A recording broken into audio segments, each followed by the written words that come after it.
السلام علیکم ویورز، خوش آمدید۔ اس امید کے ساتھ کہ آپ لوگ خیریت سے ہوں گے، آج ہم بات کریں گے ڈرامہ زی بارش کی ایپیسوڈ 2 کے بارے میں، جس کا پرومو نشر کر دیا گیا ہے، جس میں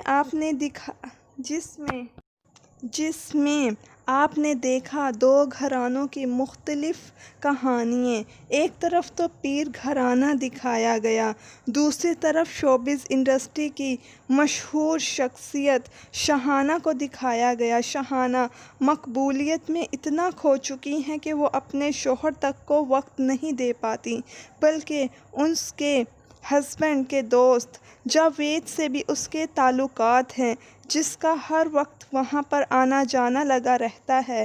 دوسری طرف پیر صاحب کی بھتیجا نفیس الدین، جس نے شادی کی ایک ناچنے والی سے، جس کی وجہ سے اس کی گدی تو چھین لی گئی، لیکن لوگ ابھی بھی اس کا احترام کرتے ہیں۔ لیکن پیر صاحب کا داماد واصف اس سے حسد کرتا ہے، اور وہ ہر وقت نفیس الدین کی بیٹی کو طعنے دیتا رہتا ہے، اور نوشی کا پڑھنا بھی اسے پسند نہیں ہے، لیکن اپنے باپ اور دادا کی سپورٹ کی وجہ سے اس نے BA تو کر چکی ہے۔ وہ ہر وقت نفیس الدین کی بیٹی کو طعنے مارتا ہے کہ کیا تو نے ناچنے گانے والیوں کی طرح گھنگرو سجائے ہیں، مجھے یہ ہرگز پسند نہیں ہے۔ نوشی اپنے چچا کے رویے کی وجہ سے پریشان رہتی ہے، وہ تو اس کے سامنے منہ توڑ جواب دینے کے لیے بھی تیار ہے، لیکن اس کے والدین سمجھاتے ہیں کہ بڑے ہیں وہ۔ نوشی کو اپنی والدہ کی حقیقت معلوم نہیں ہے۔ باسط کا چمچا واصف، جو کہ بری نظر رکھتا ہے نوشی پر، اور وہ نوشی کو چپکے سے دیکھتا رہتا ہے، یہاں تک کہ وہ ساری رپورٹ واصف کو دیتا ہے۔ لیکن اس کو آخر نوشین نے دیکھ لیا اور اس سے کہتی ہے کہ تم زنان خانے میں کیا کر رہے ہو؟ ابھی میں کسی کو بلاتی ہوں تاکہ تمہاری ہڈیوں کا سورما بنائیں۔ وہ ڈر کے اس سے کہنے لگا، نہیں نہیں۔ دوسری طرف واصف اور نفیس کے درمیان بحث ہو جاتی ہے نفیس صاحب کے سامنے۔ واصف اور نفیس کے درمیان بحث ہو جاتی ہے پیر صاحب کے سامنے۔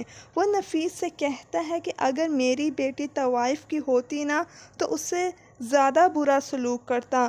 نوشی کے والد کو غصہ آ جاتا ہے اور وہ واصف کا گریبان پکڑ کر کہتے ہیں، اپنی حد میں رہو۔ واصف کو کسی کی بھی پرواہ نہیں ہے، وہ چاہتا ہے کہ نوشی کی شادی قاسم سے ہو جائے، وہی قاسم جو کہ 2 عدد بیویاں پہلے سے رکھتا ہے۔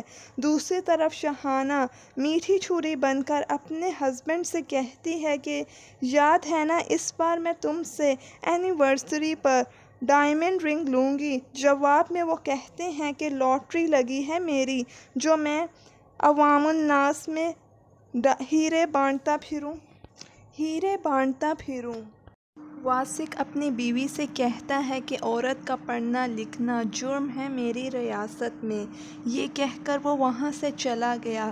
فیشن کرنا اور پڑھنا لکھنا تو اس نے اپنی وراثت بنا لی ہے، ورنہ جو کالے کرتوت کرتا پھر رہا ہے وہ اپنا رعب رکھنا چاہتا ہے دوسروں پر۔ اگر کوئی بات نہ مانے اس کی تو وہ اسے قتل بھی کروا دیتا ہے۔